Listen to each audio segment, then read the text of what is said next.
Welcome to the Darden Fiscal Year 2024 First Quarter Earnings Call. Your lines have been placed on listen only until the question and answer session. To ask a question, you may press star, then one on your touchtone phone. This conference is being recorded. If you have any objections, please disconnect at this time. I will now turn the call over to Mr. Kevin Kalicak. Thank you. You may begin. Thank you, Daryl. Good morning, everyone, and thank you for participating on today's call. Joining me today are Rick Cardenas, Darden's President and CEO, and Raj Vennam, CFO. As a reminder, comments made during this call will include forward-looking statements as defined in the Private Securities Litigation Reform Act of 1995. These statements are subject to risks and uncertainties that could cause actual results to differ materially from our expectations and projections.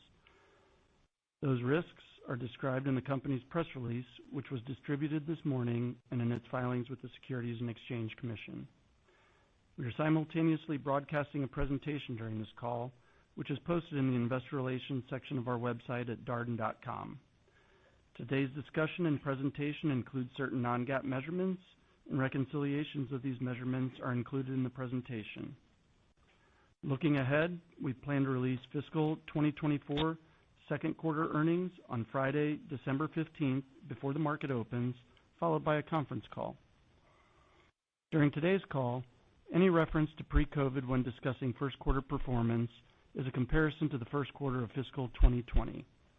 Additionally, all references to industry results during today's call refer to Black Box Intelligence's casual dining benchmark, excluding Darden, specifically Olive Garden, Longhorn Steakhouse, and Cheddar's Scratch Kitchen.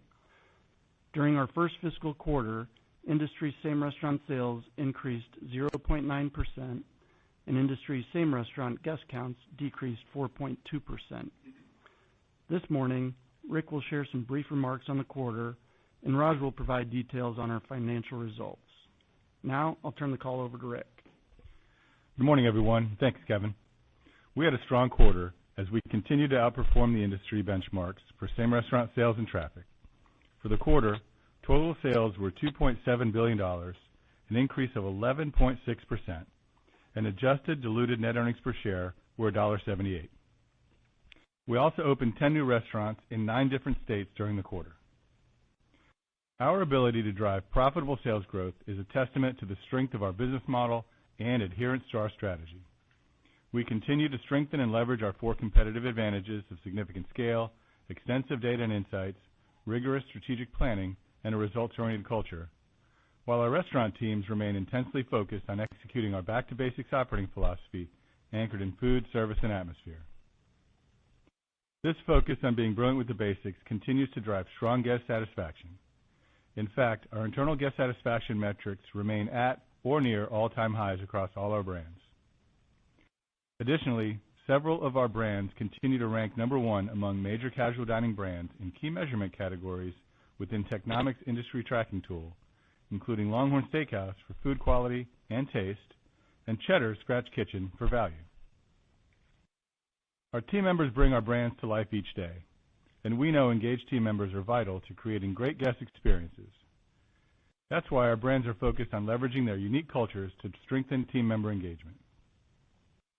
For example, Longhorn Steakhouse created the Grill Master Legends program that honors grill masters who have grilled more than 1 million steaks throughout their career, which typically takes more than 20 years for a team member to accomplish. 5 Grill Master Legends were honored during the quarter, bringing the total to 25 team members who have received this recognition. Also during the quarter, Yard House completed its first Best on Tap competition. Known for having more than 130 beers on tap, Yard House tested its bartenders from every restaurant, giving them the opportunity to showcase their beverage knowledge, bartending expertise, and service skills.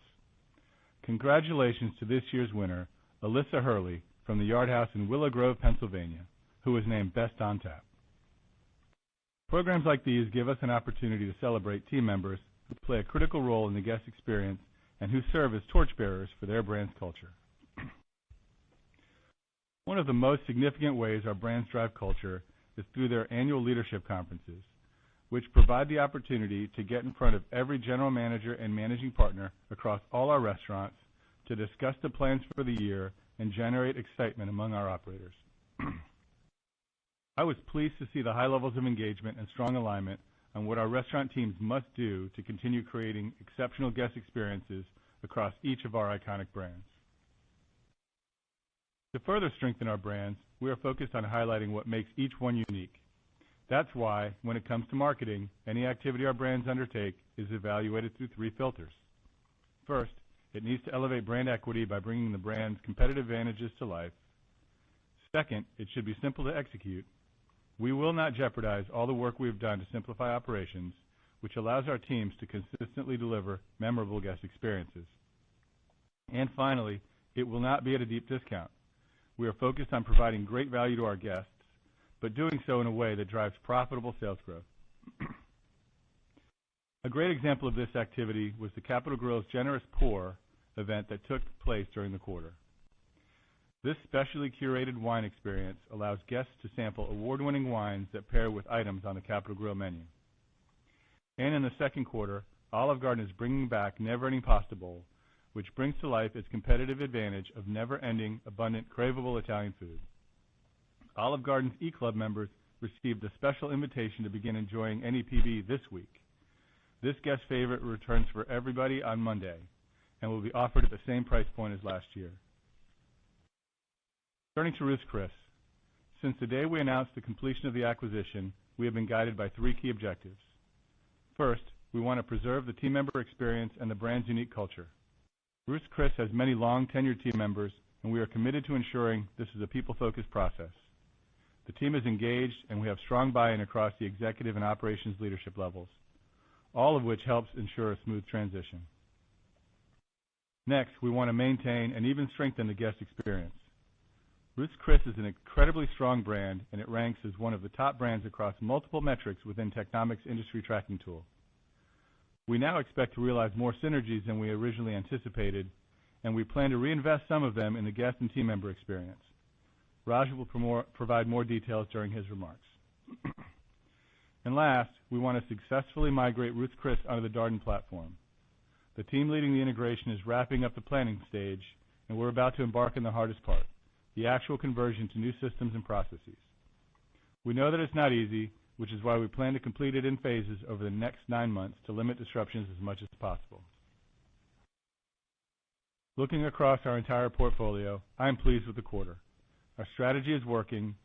We continue to grow share, strengthen margins, and make meaningful investments in our business while returning capital to shareholders.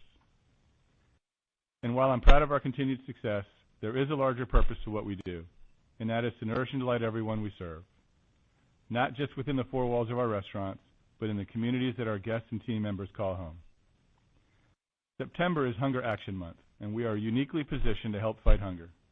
This marks the 20th anniversary of our Harvest program. Since 2003, our restaurants have collected excess nutritious food that was not served to guests and prepared it for weekly donation to local nonprofit partners. Over the life of the program, we have donated the equivalent of more than 113 million meals. And for the past 13 years, we have partnered with Feeding America to help fight hunger. Over that time, the Darden Foundation has donated more than $16 million to support their network of more than 200 food banks. Last week, together with our partners Penske Truck Leasing and Lineage Logistics, we added 10 more refrigerated trucks for mobile food pantry programs at 10 local food banks. To date, we have added a total of 35 trucks across Feeding America food banks in 18 states. Our ability to make a difference in the fight against hunger would not be possible without the efforts of our 190,000 team members and their passion to nourish and delight everyone we serve. I'm grateful for everything you do to help make our company successful. Now, I will turn it over to Raj. Thank you, Rick, and good morning, everyone. Total sales for the first quarter were $2.7 billion, 11.6% higher than last year, driven by the addition of 77 company-owned Ruth's Chris Steakhouse restaurants, same-restaurant sales growth of 5%, and 46 legacy Darden net new restaurants. Our same-restaurant sales for the quarter outpaced the industry by 410 basis points, and same-restaurant guest counts exceeded the industry by 430 basis points. First quarter adjusted diluted net earnings per share from continuing operations were $1.78, an increase of 14.1% from last year's reported net earnings per share. We generated $388 million of adjusted EBITDA and returned approximately $300 million of capital to our shareholders, with $159 million in dividends and $143 million of share repurchases. As we look at pricing and inflation during the quarter, we had total pricing of approximately 6%, which was 300 basis points above total inflation of roughly 3%. Now, looking at our margin analysis compared to last year, food and beverage expenses were 130 basis points lower, driven by pricing leverage. While beef inflation continues to track in line with our expectations, most other categories are seeing slight favorability. As a result, total commodities inflation of approximately 1% was better than our expectations. Restaurant labor was 40 basis points better than last year, driven by productivity improvements. We expected these productivity improvements to start materializing in the second quarter, but we began realizing them sooner. Pricing and labor inflation were roughly equal at 6%. Restaurant expenses were 10 basis points favorable, as leverage from higher sales more than offset elevated repairs and maintenance expense. Marketing expenses were 20 basis points higher than last year, consistent with our plan and including impacts from Ruth's Chris. All of this resulted in restaurant-level EBITDA of 19%, 170 basis points higher than last year. G&A expenses were 110 basis points above last year, driven by three primary factors. First, higher incentive compensation due to significant growth in sales and EPS for the quarter and wrapping a very low incentive accrual in the first quarter of last year. Second, approximately $9 million of stock-based compensation expenses related to the immediate expensing of equity awards for retirement-eligible employees. And third, the addition of Ruth's Chris. Impairments were 30 basis points unfavorable to last year. We're wrapping on a $5 million gain from last year, and we incurred $3 million of impairments related to a handful of closings anticipated for this year. Interest expense increased 30 basis points versus last year due to the financing expenses related to the Ruth's Chris acquisition. And for the quarter, adjusted earnings after tax was 7.9% of sales, flat to last year. Now turning to our segments, sales increased at Olive Garden and LongHorn, driven by same-restaurant sales and traffic growth. This sales growth, along with labor productivity and higher overall pricing related to inflation, drove segment profit margin increases of 230 basis points at both Olive Garden and LongHorn. Fine dining segment total sales increased with the addition of Ruth's Chris company-owned restaurants, but same-restaurant sales were negative at both Capital Grille and Eddie V's, consistent with what we indicated on our earnings call last quarter. This resulted in lower segment profit margin for fine dining than last year. As we anticipated, the year-over-year same-restaurant sales decline in our fine dining segment was the result of wrapping on a resurgence of demand in the first quarter last year that drove traffic retention to 107% of pre-COVID levels.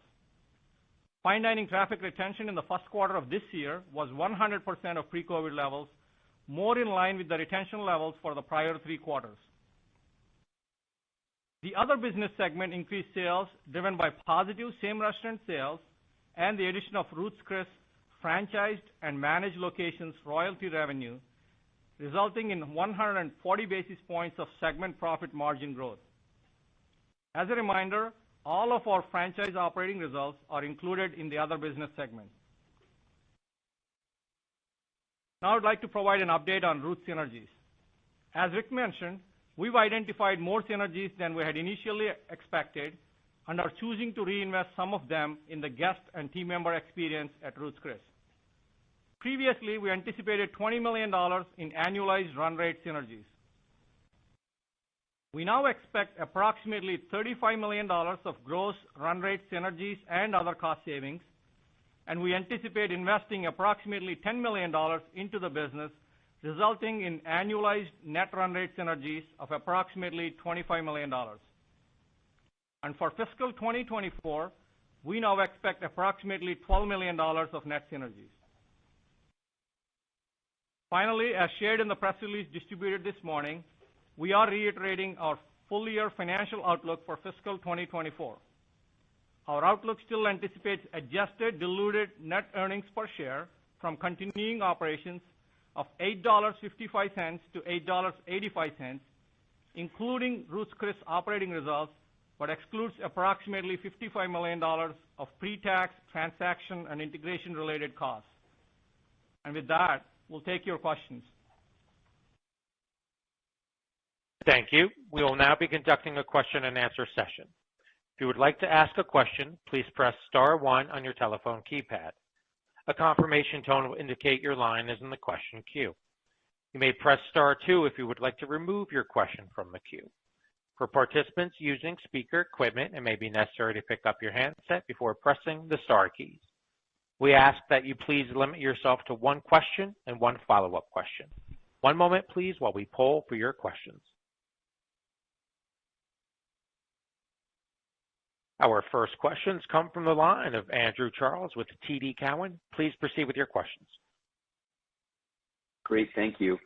Olive Garden and LongHorn showed impressive performance in 1Q, while fine dining saw headwinds, as you previously warned. And I guess I'm curious, what led to the decision to keep full-year same-store sales guidance despite 1Q's strong result? And are you perhaps seeing something in September that gives you pause in the outlook for the balance of the year? I know restaurant investors have been keen that industry data seems to be taking a breather. Thanks. Hey, Andrew. Thanks for the question. So let's start with the guidance, right? So as you think about our first quarter performance, that was actually from a top-line perspective, it was pretty consistent with our plan. We were within 10 basis points of our same restaurants plan we had. So the year from a top line is playing out the way we expected. So as far as, and so that's really the crux behind why we're not changing the guidance for the year. And now, look, we're one quarter in. There's a lot of uncertainty out there. There's 3 quarters to go, and we had a range to begin with. And while we outperformed our expectations on the bottom line, we feel like it gives us a little bit of a head start, but it still puts the point estimate is still within the range we provided at the beginning of the year. Thank you. Thank you. Our next questions come from the line of Brian Bittner with Oppenheimer & Co. Please proceed with your questions. Thanks, and congrats on strong results. I just want to follow up with Andrew's question a little bit. There is a lot of anxiety, I think, out there regarding how the evolving macro could impact industry sales trends moving forward, specifically for casual dining as the benefits of pricing normalize. Just based on all your insights, do you believe that the current health of the consumer remains strongly intact? And can you help us understand what weapons you do have to keep traffic within your full-year guidance range of flat to down 1.5 if the macro does deteriorate relative to your original expectations? Hey, Brian. This is Rick. Overall, we think the consumers continues to be resilient, but there seems to be a little bit more selective. We are seeing a little softness versus last year with household incomes above $125,000, and that primarily affects our fine dining brands, but it does affect all of our brands. Now, this could be because of the increase in luxury travel, particularly international travel, which you've heard a lot of people talk about. But as I've said before many times, there is a tension between what people want to pay and what they can afford, and they're going to continue to seek value, not always about low price. They're making trade-offs, and food away from home is one of the most difficult things they can give up. So, again, what does that mean for our brands? We believe that operators that deliver on their brand promise and value will continue to appeal to consumers. And so we're going to keep doing that. We're going to deliver our promise. We're going to execute our brands, and we're going to keep doing that and deliver value to our guests. And I'm confident we're well positioned for whatever we have to deal with, thanks to the breadth of our portfolio and the outstanding team members in our restaurants who are committed to exceptional guest experiences. Our marketing programs, we told you what we were going to do with marketing in the prepared remarks. Whatever we do is going to elevate brand equity. It's not going to be deep discount, and it's going to be simple to operate. And if it means that our traffic is at the lower end of our guide, then it's at the lower end of our guide. We're not going to do things that are going to impact us in the long term just for short term.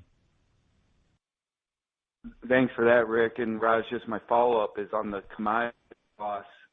They were up 1% in the first quarter, which is obviously below your full-year guidance of up 2.5%. And you did suggest that some non-beef items have been a bit more favorable. What's driving the reiteration of the 2.5% commodity guide? Is it just conservatism after one quarter? Is there anything offsetting the recent favorability as we move throughout the rest of the year?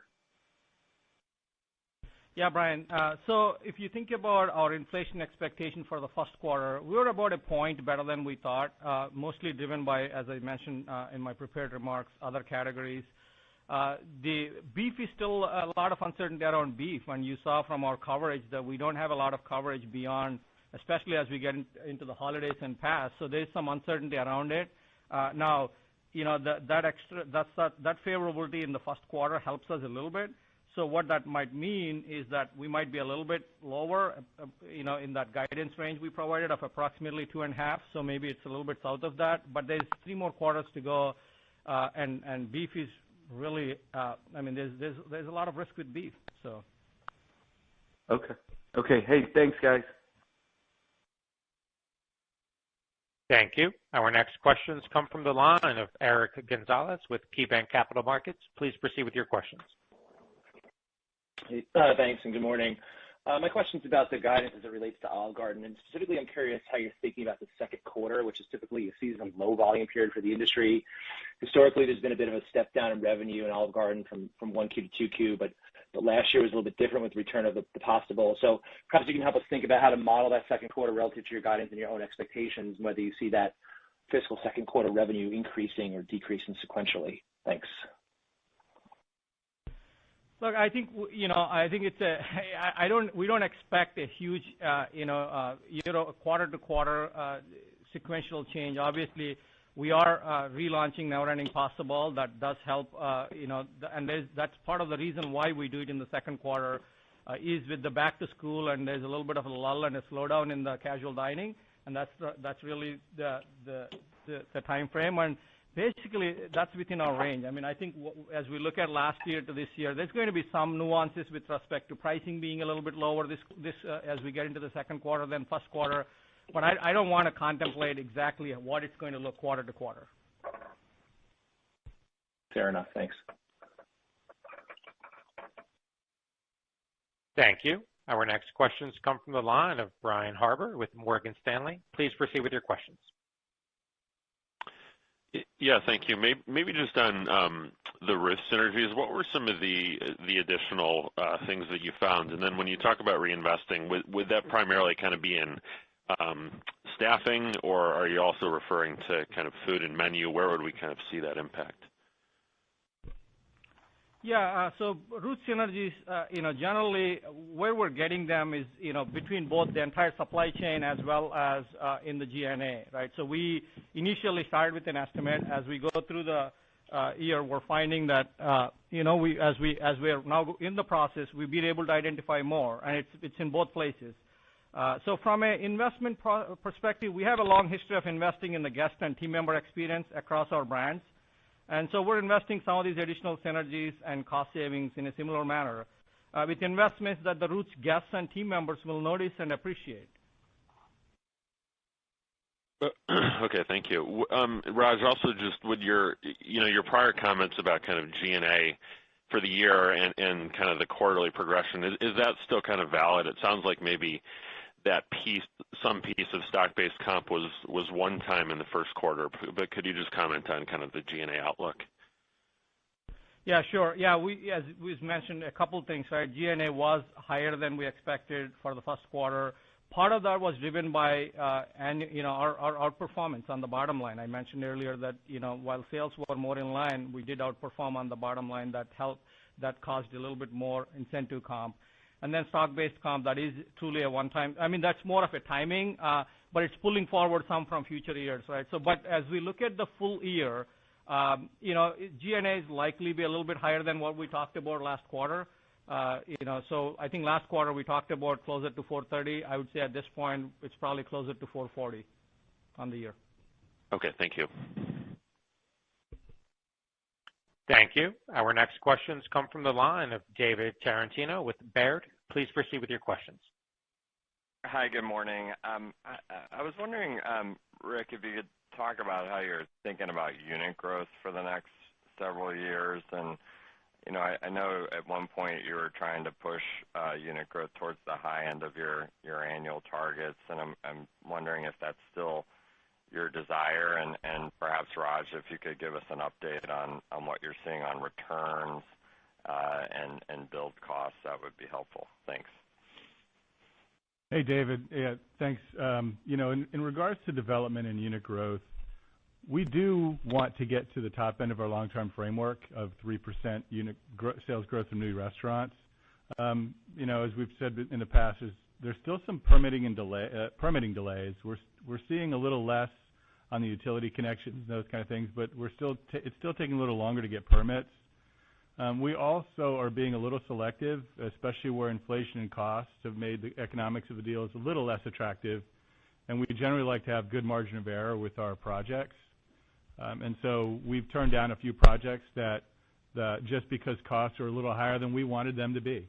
And we've done that in the past, and we've been able to get back to those same projects at the costs that are more reasonable for us. So we're willing to wait a little bit to get the costs back more in line. That said, we believe inflation has peaked, and we are starting to receive more bids that are in line with our project budgets, and some even actually below our project budgets. So that gives us some good feelings for the future. We still believe we have the opportunity to grow close to the high end of our framework, and we are actively building that pipeline. And David, on the returns, our returns are still pretty strong. Any project we approve has to be net present value accretive to us. And as Rick mentioned, we generally like to have a little bit of headroom within our margin of error as we approve projects. Maybe that buffer is not as high as it used to be, but when we look at actual performance, on average, we exceed our internal hurdles by quite a bit. Yeah, and David, I'm going to add one more thing. If you think about us saying that we like to see a little bit of a buffer in our net present value over our cost of capital, that's because we have all the capital we need, and so we're going to be selective in projects. And the thing that's going to keep us from growing way faster than our long-term framework unit growth is having people ready to run those restaurants, and that's what we focus on as well.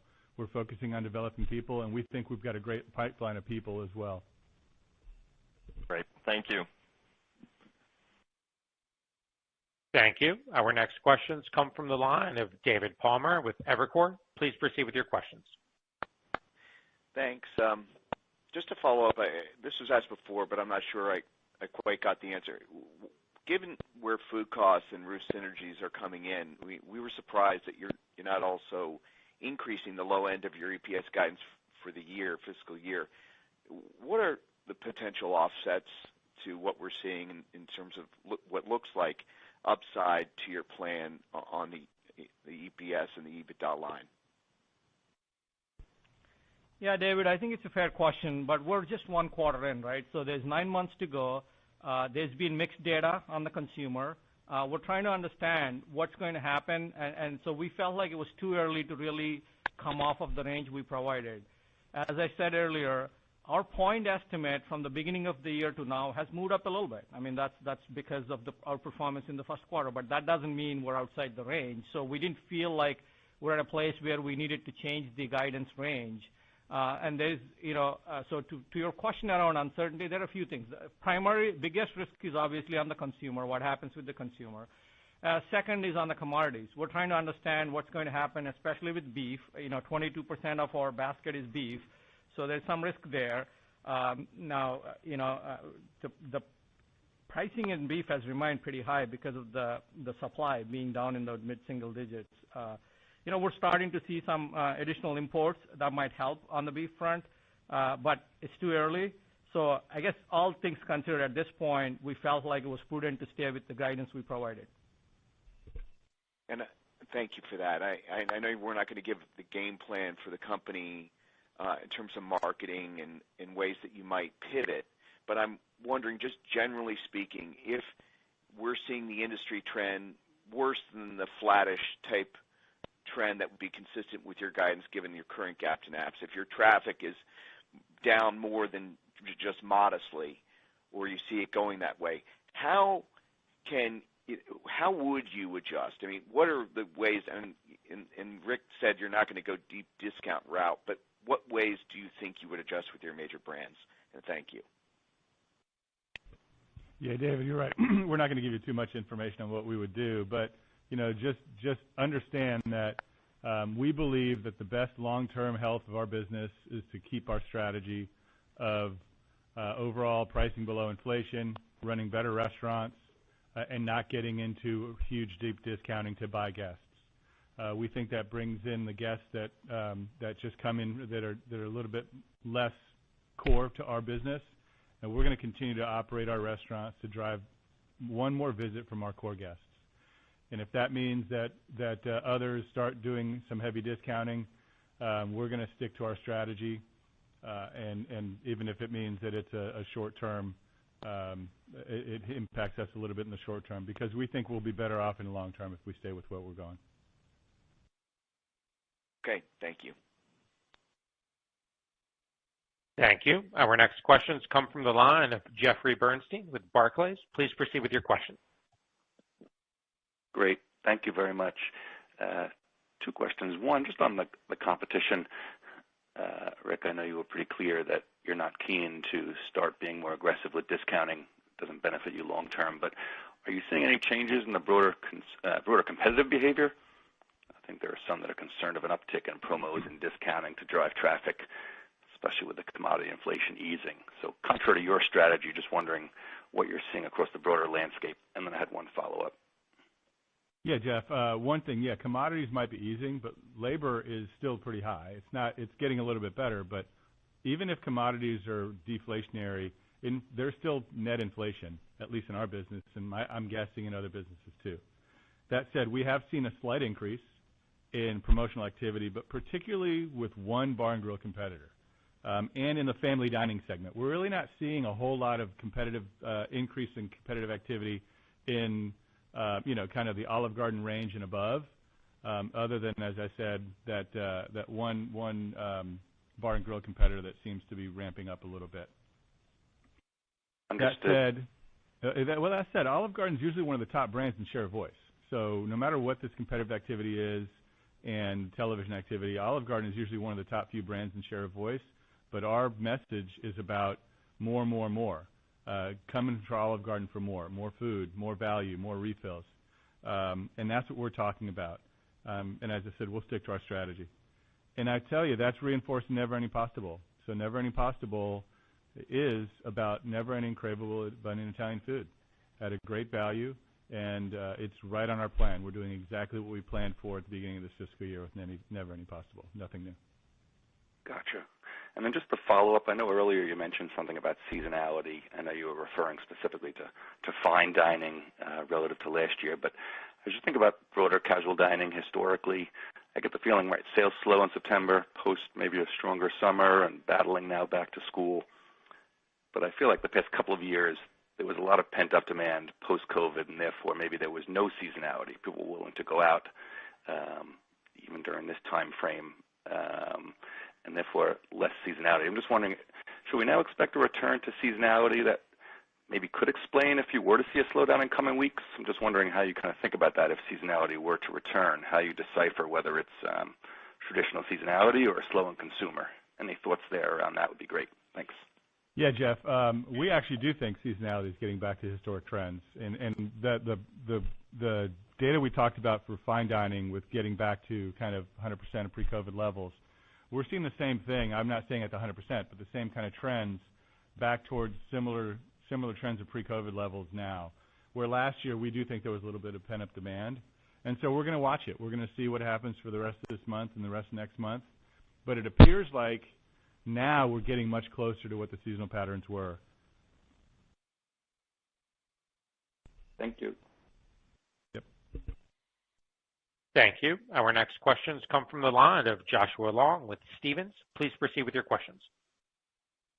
Great. Thank you for taking my question. When we think about the trends you reported here in the first quarter, understand that the strength was largely in line with what you were expecting. Curious if you could dive into any sort of comments around pacing, geographic performance, day part, day of week, anything there, or perhaps sales channel kind of in the to-go business for Olive Garden.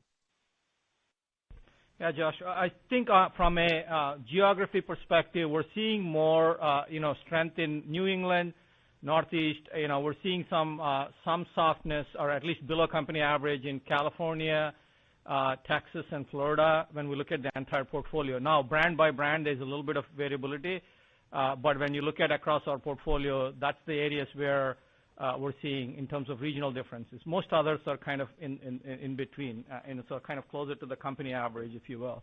But definitely seeing strength in the Northeast and especially New England area overall. From a day part perspective, we are seeing some, lunch getting better at casual brands, and so that's really it. Outside of that, I don't know that there's any additional color we can provide on the sales detail. That's helpful. Then one point of clarification, Raj, there. When we think about maybe California, Texas, Florida being a little bit softer on a relative basis, do we think about that just from a kind of base of comparison? Feels like they were probably stronger over the last couple of years, so maybe it's just a kind of point of comparison. And then maybe, Rick, when you think about just that opportunity to drive the marketing and messaging, would totally agree about the opportunity for the balance of operational execution and value to be a big key component in the second half of the year. It doesn't sound like you need to lean in or change the messaging. Is that correct? I mean, you feel good with how you're communicating that, and it's about going out and executing it? Okay, so let me. You're right on the year over. It's really driven by a function of last year on the softness I'm talking about in those markets, or the strength, because last year they were in a different place. So that's truly a 1 year thing, and then I'll let Rick comment on the marketing. Yeah, Josh, I think now that we're seeing that we think we're getting back to more seasonal patterns, we look at our traffic trends versus pre-COVID. They're fairly consistent across the last 4 quarters, across most of our most of our segments. And so we believe what we're doing is getting us to exactly where we were before without a bunch of marketing, at maybe slightly lower traffic levels because of that marketing. And so we're going to stick to what we're doing and see if the patterns dramatically change. And if they do, we have levers to pull that aren't necessarily deep discounts. And one of them that we just pulled with Never Ending Possible was to give our eClub members a preview of Never Ending Possible, which, again, was always in our plan. It was in our plan at the beginning of this fiscal year. It's not something we're doing differently. We're doing it to learn. If we give our eClub members a little bit more reason to be in the club without giving them a discount to be in the club, then maybe that's going to drive more. So we're still learning, and we're looking at digital marketing and other things that we've done and we've learned throughout COVID. And if we do anything, we could use those levers, but not necessarily deep discounts. Thank you. Thank you. Our next questions come from the line of Dennis Geiger with UBS. Please proceed with your questions. Great. Thanks, guys. Wondering if you could speak a bit more or a bit to the dining room traffic levels broadly across the portfolio, or even at Olive Garden specifically, and sort of how you think about where those dine-in traffic levels are currently, where they can go relative to the to-go business. Have we normalized, or is there still an opportunity to see more dine-in recovery gains on the traffic side at this point? Yeah, Dennis, our off-premise has grown quite a bit from where we were before COVID. So from a traffic perspective, yeah, we're probably in that 80s range in terms of traffic relative to pre-COVID at our largest brand in Olive Garden. But from a sales perspective, we're probably closer to where we were before COVID. Now, with that said, but part of that is, as we talked about, we made a conscious decision to pull back a lot on promotional activity, couponing, and marketing dollars that we spend at Olive Garden. So we're a healthier business, and so we like where we are. But also it also gives us opportunity, right? There's capacity in the dining room, which provides us more opportunity, but we're going to go at it in a way that's durable. That is actually not a one-time, get people in the door, but we want to build it over time. That's why we're so focused on core menu, everyday value, and executing at the highest levels we can so that we can slowly build back. It's helpful, Raj. And then just one quick one, just on the quarter itself. Anything notable to call out, either traffic or on the mix side of things at Olive Garden or Longhorn? Well, I would say our traffic was actually a little bit better than we thought going into the quarter, but our mix was a little bit worse. So what we're seeing is, from a check perspective at Olive Garden and Longhorn, a little bit of pullback in alcohol sales and some entree mix, negative entree mix. But that's really what I can share at this point. Great. Appreciate it, Raj. Thank you. Thank you. Our next questions come from the line of Danilo Gargiulo with Bernstein. Please proceed with your questions. Morning. Can you comment on the level of absolute pricing you're facing versus your local peers, and why it is a prudent strategy for Darden to be increasing prices above inflation?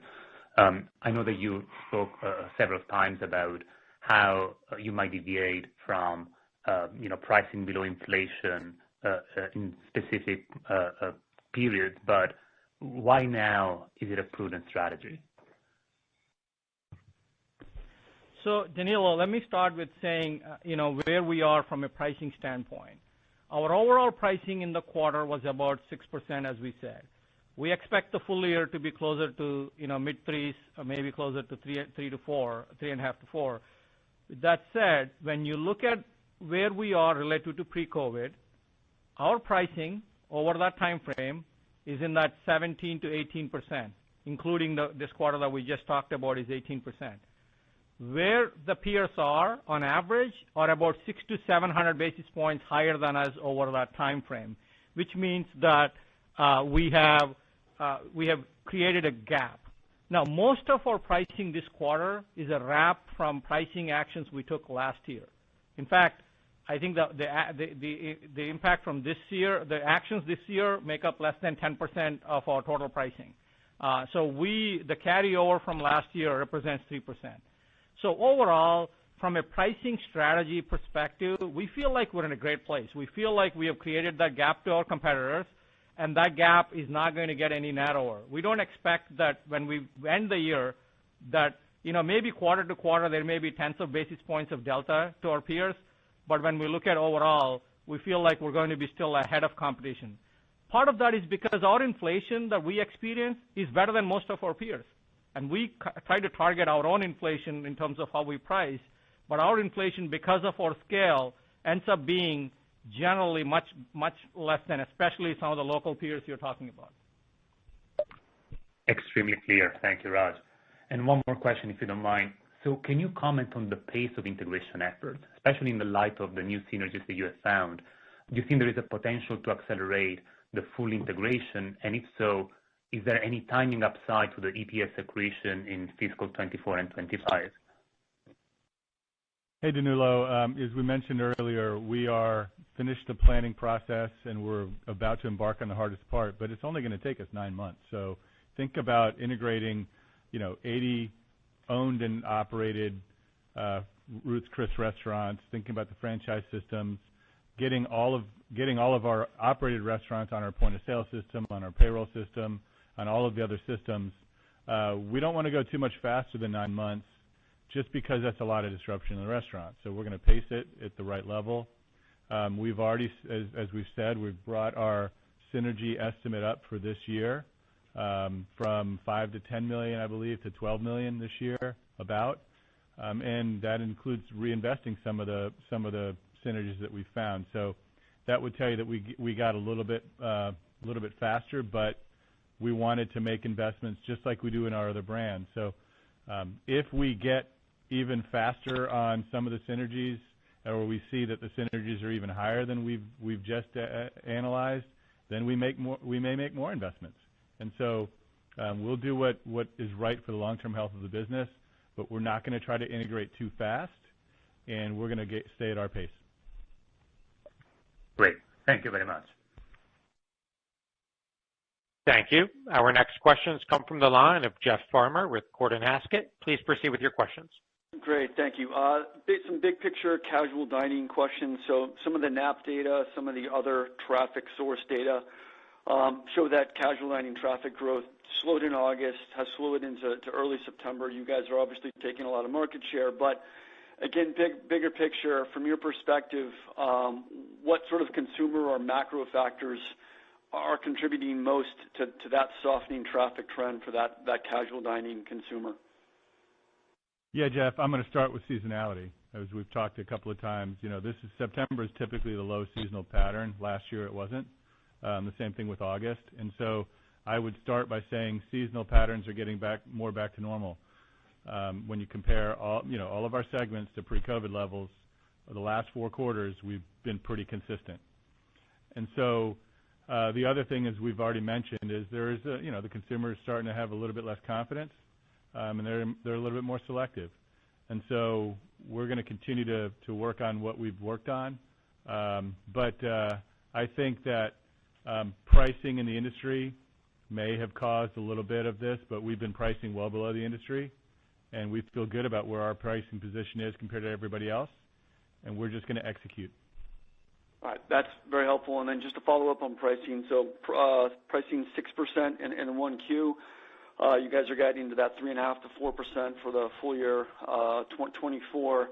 But what is that? How should we be thinking about pricing moving forward? Just sort of the cadence. So it's 1% or 6% in 1Q. What theoretically would Darden blended pricing look like in 2Q, 3Q, et cetera? Yeah, I'd say we're looking at probably closer to 5% in the second quarter, 3-ish by the time we get to third quarter, and probably closer to 2 or below 2 by the time we get to fourth quarter. All right, I appreciate it. Thank you. Thank you. Our next questions come from the line of Jon Tower with Citi. Please proceed with your questions. Great. Thanks for taking the question. I guess going a little bit off the reservation here, but I'm curious to get your thoughts. California is changing or potentially changing the way that it pays its employees in the fast food side. I would argue it's going to have some implications for the broader industry in California and perhaps beyond that. So I'm curious to get your thoughts, one, on how will you handle an environment where aggregate labor inflation starts taking off pretty dramatically in one state, perhaps spilling elsewhere, and then two, I'd be curious to get your thinking around how the industry evolves either in that market or more broadly. And, do you see this as an opportunity to accelerate share in that market, even though costs might be moving a little bit higher? I would think that some independents in that market in particular might have to shut down, given the cost to operate will be a little bit beyond reasonable levels. Yeah, John, let me start by saying, the FAST Act you're talking about in California, I know it impacts fast food first, and that could lead to higher wages across other segments of the dining experience. Our employment proposition is great. We've got a great employment proposition. As we talk about, and I think we've mentioned before, our average wages, including tips, are over $22 an hour across the country. But when you look at it in California, it's higher than that. And so, I think as labor costs continue to grow, we've had that in other markets where we've seen minimum wages grow or we've seen a reduction in the tip credit, and we've been able to execute and continue to gain share there. So if this does impact restaurants, it's probably going to impact the ones that have a little less capital and a little less the ability to withstand that. Just like we've seen in other markets where wages have grown really fast, we've been able to pick up share because we're still there. So we're going to focus on what we can control, which is providing a great guest experience and trying to continue to price below inflation. And if inflation is higher, others are going to have to price more, and we'll be able to gain share by taking a little less price. We're going to stick to our strategy. Got it. So the idea of taking potentially more price in that market later this year is not off the table, given that inflationary pressure. Nothing is ever off the table if things change dramatically on inflation. What we talked about with the pricing actions that we've already taken, most of our pricing is already built in. But, that 2% that Raj said in Q4 could be higher if things change, and it's highly unlikely it could be lower, but it could be higher if things change. Got it. Thanks for taking the questions. Yep. Mm-hmm. Thank you. Our next questions come from the line of Sara Senatore with Bank of America. Please proceed with your questions. Okay, thank you. A question on margins and then a quick one on marketing. The restaurant level margins, better than we had expected, but I guess given pricing, the gap between pricing and commodities, even with labor inflation and I think the mid-high single digits, maybe, then in that context, the margin expansion wasn't quite as high. I guess given that pricing is going to roll off and inflation is, I think, could shift higher, are there any kind of dynamics that I should be thinking about with respect to that margin performance? I think you had said in the past that we should expect it to moderate, but pretty wide gap between commodity inflation and price this quarter, and offset I think by mix and some other factors. Is any different dynamics that we might expect to see through the quarters to come? And could you talk about whether the fine dining, whether there was any impact from Ruth's in terms of just sort of negative mix versus the negative comps that might have delevered? Yes, Sarah. So let me try to make sure I answer all aspects of that question. So let's start with the margins. So from a margin perspective, yes, you're right. If you just look absolute pricing and commodities inflation or overall inflation, and you could say, well, you didn't get the full delta between the pricing and inflation. The things we have to think about are a few things. One, there is a negative mix. First of all, let's start with the brand mix. When you have negative comps at some of our high margin brands, that has a negative impact on overall blended margin. And you saw that Longhorn and Olive Garden had 230 basis points each of segment profit margin, which is really where you're seeing the most strength. The decline in fine dining, part of that is driven by incremental costs they have year over year. Their pricing is starting to catch up, but also there was some negative mix. On a one-year basis, there was a lot of negative mix on alcohol. When we look at what's happening at fine dining, there is trading down to lower priced, wines and other alcohols on a one-year basis. However, when we look at it versus where we were pre-COVID, we don't see a big fall off. So this feels like there was clearly goes back to that exuberance that existed a year ago that we're wrapping on. And so part of that margin impact is from that. And then the last piece I'd say is, some of the restaurant expenses still have high inflation, whether it's repairs and maintenance. We're running, mid-single digit inflation on those lines. And so that's part of that. Last piece is utilities. We had a record summer, record heat, so that caused tremendous usage, much more, we've ever seen historically in terms of electric usage, and that translated into some incremental cost too.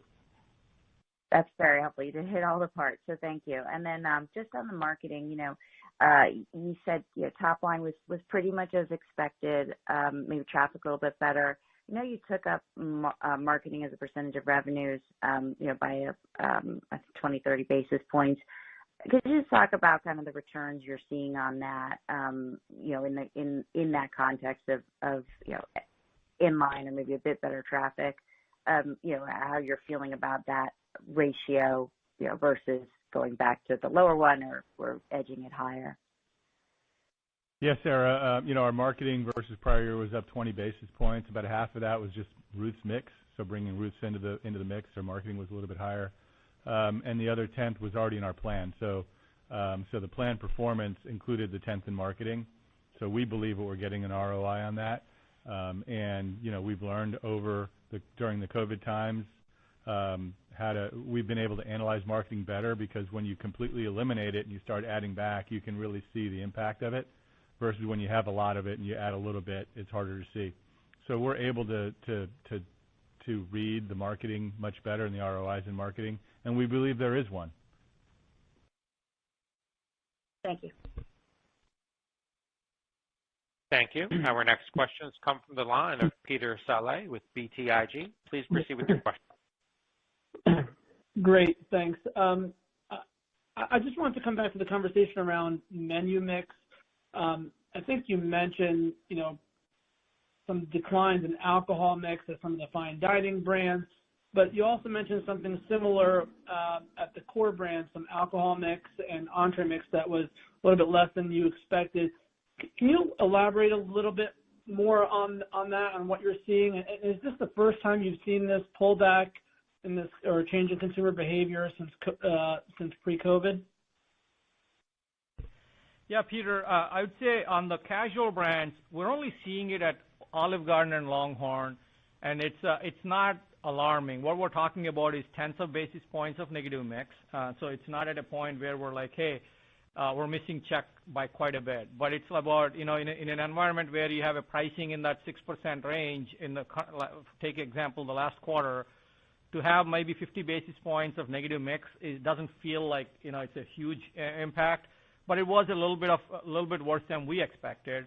But we're not reading too much into that, primarily because when we look at what's happening at Cheddar's, we're not seeing a negative mix there.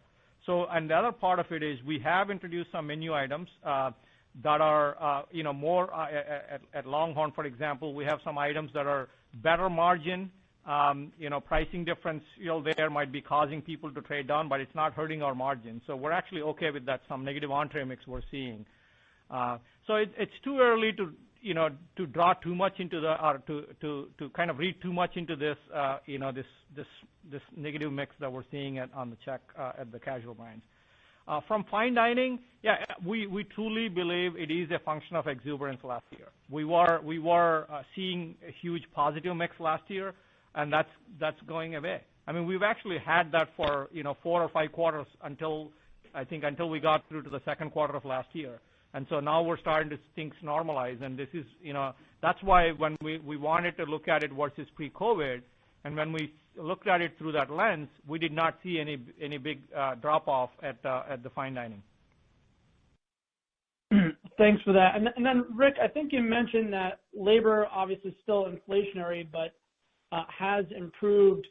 Can you give us a little bit more color on what you're seeing on the labor side? Is it just more availability of labor? Are starting wages flattening out or coming down? Any more detail on that front would be helpful. Thanks. Yeah, we're seeing it much easier to hire than we have in the last few years. We've gotten much more applicants for every job than we've had before. If you think about the employment proposition that we've mentioned, it includes a minimum wage of $12 an hour, including gratuities.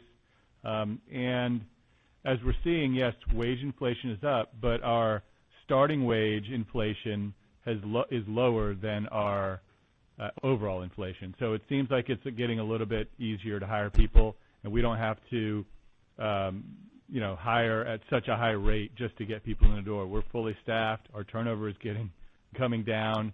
And so our starting wage inflation is much lower, or our entry-level wage inflation when people come to work for us is lower than our overall inflation, which is a good sign. Thank you. Thank you. Our next questions come from the line of Gregory Francfort with Guggenheim Securities. Please proceed with your questions. Hey, thanks. Rick, I think you made a comment earlier on the call about maybe if you're seeing a little bit of softness, it's more in the over $125,000 income consumer. And I guess that's just surprising because I feel like a lot of the concern is more in the lower income side of things. And I'm curious what you think might be driving that. Yeah, Greg, I think a couple of things. One, if you look over the last few years, wage growth has been higher at the lower income level and at the higher income level. And inflation, while it impacts the lower income more, their wages had grown faster than inflation over time. And I kind of mentioned it. I think a little bit of it now is the exuberance from last year. And actually this summer, there was a lot of international travel. You saw that when airlines talked about adding routes internationally. And that could have been part of the reason maybe our Florida and California markets weren't as strong, because maybe people weren't traveling here. They were traveling outside the U.S. because they hadn't been able to do that for a few years. I know anecdotally I've talked to quite a few folks that have had international travel plans in their sites for 2 or 3 years, but they were just not doing it because of COVID, and they did it this summer. So It could be because we've had a lot of that. We're not reading too much into it. That said, we're going to watch and monitor and see, and see if something dramatically changes. But we're not too concerned right now. We just wanted to make sure that you understood that the 125K and up is something that we're seeing a little softness in, or at least we did in the first quarter. Got it. Maybe just one other. As you look at the mix of Ruth's franchise versus company-owned, you think that would go higher or lower over time? Do you have a goal of that increasing or decreasing, or kind of staying more stable? Yeah, Greg. I want to start by saying we're focus is integrating our current restaurants. We've got 81 company-operated restaurants into Darden. Our Ruth's Chris franchisees are valued partners to us. If they have growth opportunities and they want to continue to grow, and it makes sense, then we'll let them grow with us. But we expect to grow our own Ruth's restaurants as well. So I would anticipate that over time the mix of Ruth's company-owned or company-operated compared to franchise will go down. It doesn't necessarily mean that number of franchises will go down. It's because we're going to open more restaurants at Ruth's, and so that's how we're going to stick to it. Thank you. Thank you. Our next questions come from the line of John Ivankoe with J.P. Morgan. Please proceed with your questions. Hi, thank you. I know in the past, we've talked about, some different traffic performance from the under 35 consumer and the over 55 consumer. And it is interesting, especially, for some of your older consumers who may be on fixed incomes, actually, could be benefiting from the increase in interest rates. But conversely, the sub 35 consumer, based on where their incomes are, the student loan repayments might actually affect them the most. Maybe it's a little bit of a real-term question, but I wonder if you're beginning to see behavior differences, not just from an income cohort, but from an age cohort, and how you see that influencing your business. Yeah, John. Actually, we are continuing to see the consumers below 35 grow, actually continuing to grow as a mix. In fact, when we look at versus last year, versus last quarter, and as well as versus pre-COVID, consumers below 35 are still, trending better. In fact, and then 55 plus, especially 65 plus, is still below pre-COVID, and actually was, a slight decline from last quarter to this quarter. So we are, so it feels like from a mix perspective, we're seeing more younger consumer. And we're kind of seeing something along the lines of what Rick mentioned on the income spectrum too, where lower income makes up a bigger percentage of our guest base today than it did before COVID. But we're not seeing any cracks in those trends, because we've been tracking that for a few quarters now, and it seems to be holding up pretty well. Now, if something going to change in the future, we can't, and at this point, we don't have any insight to say whether that's going to change or not. And in terms of reattracting that 55 or 65-year-old, if I would have told you that 4 years ago, we would have said, gosh, that's a big change for your business, especially at Olive Garden. Is there a way to kind of reattract, that consumer? I assume it wouldn't be specific to your brands, that it would be broadly, but, is that an opportunity to maybe, re-add that subset of customers? Hey, John, I think about reattracting any consumer. We're trying to add one more visit from our loyal guests, and we had a lot of loyal guests above 65. I do believe that, they were a little bit more spooked on the COVID side, and they should have been. COVID impacted them a little bit more. We're going to continue to focus our efforts, and if we can do some targeted marketing to them, we've got a big e-club. We can use our e-club to talk to them and to say, hey, come back to Olive Garden. But, I don't think we're going to do some dramatic things, because we've actually seen a pretty big increase in our younger consumer.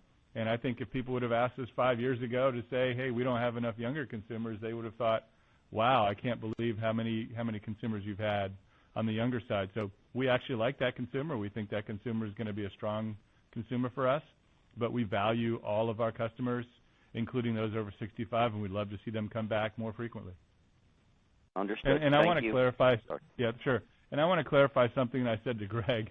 I said that our operated restaurants will be lower in mix for Ruth's and not. It's actually higher, so it should be higher in the future. Sorry about that.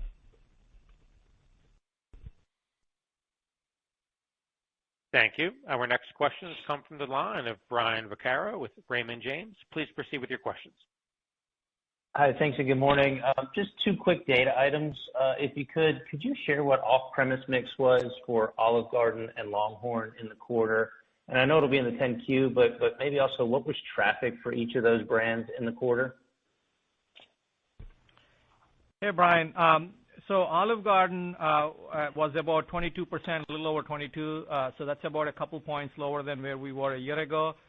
This is not one of the high quarters. And then from a LongHorn perspective, they were about 13% off-premise. From a traffic perspective, I'd say Olive Garden was low single digit or slightly positive, might have been 0.4, 0.3, 0.4. LongHorn was in the 1.5% range for traffic. Okay, thank you. And then just following up quickly on the Roost acquisition, if you've had a chance to dig further in the customer segmentation, could you just elaborate on the differences you see in Roost customer base versus other fine dining brands? And I'm curious on the reinvestments you're making there. What are some of the key areas you see an opportunity to improve the guest experience? Thank you. Yeah, Brian, on the Roost customer base, a lot of our customer research is based on data that we get through our POS, and we haven't done the integration of POS, so I'm just using some data that we have from the past. It's a slightly different consumer than we see at Capital Grille and at Eddie V's, and as we've mentioned before, we have very little overlap in the consumer for Ruth's Chris and the consumer for Capital Grille and Eddie V's, so that's a good thing. We're reaching a consumer for a different need state than they've had before. Ruth's is a little bit more suburban than the other brands that we've mentioned, and so we're going to continue to learn more about that consumer. In regards to the investments that we've made or that we're going to be making, as Raj said, we have a history of making investments in our team and in our food, and those are the kind of investments we're going to be making with these additional synergies, more on the food side, but still some investments on the team side. I don't want to get into the exact investments that we're making, though. Fair enough. Thank you. Sure. Thank you. Our next questions come from the line of Jake Bartlett with Truist. Please proceed with your questions. Great. Thanks for taking the question. I'm hoping you can give us a little perspective on your expectations for the resumption of student loan payments. I imagine you've done some work on it. What do you think the impact could be on your brands and maybe even just the casual dining space in general?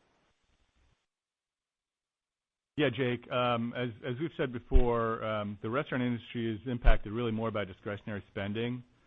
We don't expect consumer repayment of student loans is going to be a material impact to Darden over time. And recall that a lot of these have already started being made. So I think in the month of August it was about $1 billion a week. And that could be because some people are just deciding to pay off their entire student loan before the interest rate starts back up. And so the expectation was it's going to be about $80 billion or so a year in student loan repayment, and we're almost at that run rate now. So, and I also know, and I've read and seen, and I think you've all read, that a lot of these student loan payments are the folks that are above $125K. So maybe that's part of it as well. Maybe they've started to pay off their student loans. So we want to see how this progresses over time. But as we've said, we don't think it's going to be a meaningful impact to our business. On the margins, it could be an impact, but it's not going to be a meaningful impact to our business. Discretionary spending is a bigger impact. Okay, great. Now, I'm going to go with kind of an odd question, but I think it's something that investors are focusing more and more on, and I'm not sure how valid it is or not. But I'm wondering your perspective on the GLP-1, drugs and the impact on restaurant demand, maybe Darden's restaurant demand. I'm not going to ask your average BMI for your customers, but any perspective there? Any perspective? I know it's something that's on investors' minds, so I figured I'd ask. Yeah, I didn't mean to laugh, but when you talked about my BMI, I'm not going to get into that. I know yours. Yours is low. I don't know about that. Let me start by saying full-service dining occasions are driven by desire to connect with family and friends. if you think about the frequency of our full service dining guests, it's a couple of times to 2 to 3 times a year for a good guest. So over the years, we have spent a lot of time designing our menus to ensure guests have a wide range of choices that suit their individual needs. And we're going to react to whatever happens, but we don't think it's going to be a meaningful impact to us because of the celebratory nature for people, why people come out to eat. And if it suppresses appetite a little bit, they're still going to eat. So we're going to be there for them when they do. Great. I appreciate it. Thank you. Our next questions come from the line of John Park with Wells Fargo. Please proceed with your questions. Hey, good morning. I guess, can you guys just talk about the margin recovery at Longhorn kind of in face of beef inflation? And I guess, should we expect that to get a little bit worse as we kind of move through the year? Hey, John, I think what we talked about, if you recall, a year ago was there was opportunity to get some margin back at Longhorn. Part of that was, Longhorn's team had made some strategic choices along the way to make investments in food quality and invest at pricing well below inflation as they were growing traffic. And Longhorn, by the way, does have significant, actually positive traffic in the dining room relative to pre-COVID. And so we're at a place where, we now can pivot a little bit back to getting some of that margin that we wanted to get. And so Longhorn team has done a great job getting some of those some of that margin growth, and we feel like we're at a much better place from an overall business model perspective, especially given the top line momentum they have to be able to see the margins where they are. It provides strong returns within our portfolio. Great. Best of luck, guys. Thank you. Our next questions come from the line of Andrew Strelzik with BMO. Please proceed with your questions.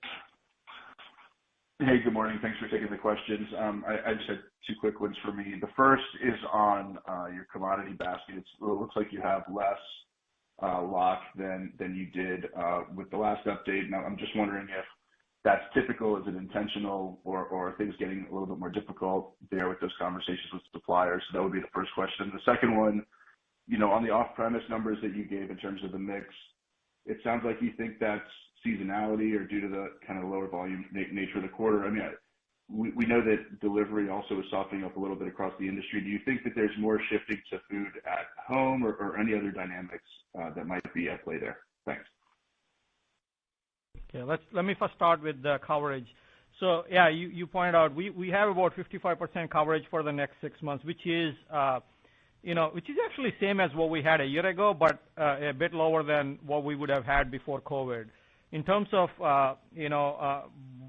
the ability to get coverage, I would say at this point, it's still difficult to secure long-term coverage at the prices we like for beef. And that's really the primary driver. If you look at our coverage, we don't have as much coverage in beef as we would have liked to at this point in time. And then the other point, poultry, you see that we have about 65% covered, but normally we're much more covered in that. Part of that is because we started a contract last year in December that actually just expires this December. So we're in the midst of trying to renegotiate that, and so that's another reason why we're a little bit lower. But yeah, you're right. I mean, we would like to have a little bit more coverage, but as I mentioned, beef is still not where it is we'd like it to be, especially going past the holidays. It's hard to lock, or getting into the holiday, December and past, it's hard to lock in at prices we like. So from a dining room perspective, both Longhorn and Olive Garden had traffic growth in the quarter, right? So that means that some of the guests, this off-premise question you asked, it's shifting to the dining room.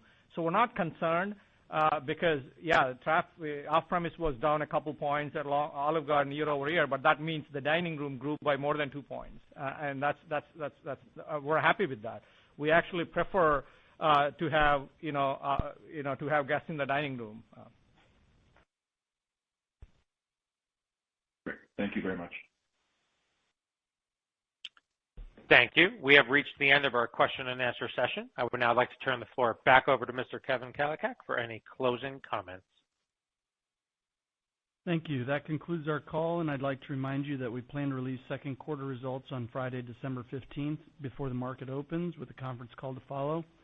Thank you for participating in today's call.